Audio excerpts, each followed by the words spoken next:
चूर तारा डोर के लाना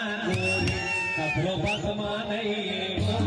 मोला जोजवा समझे हसकारे मन डोरा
ताजमहल का खाक ना हो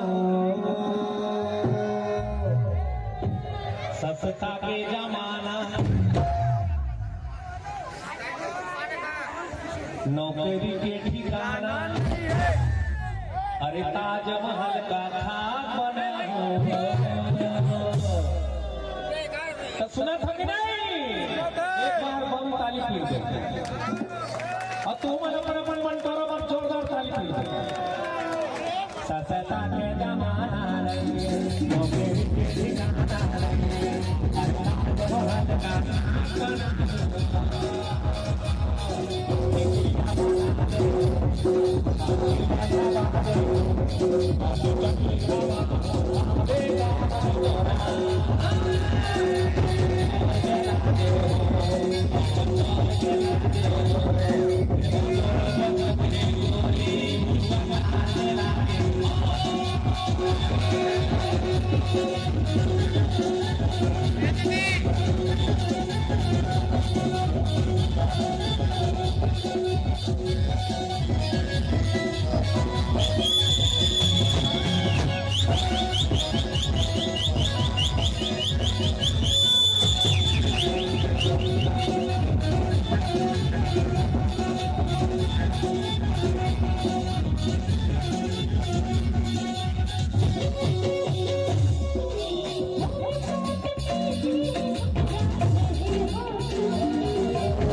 नए वीडियो देखने के लिए हमारे चैनल को सब्सक्राइब जरूर करें। धन्यवाद।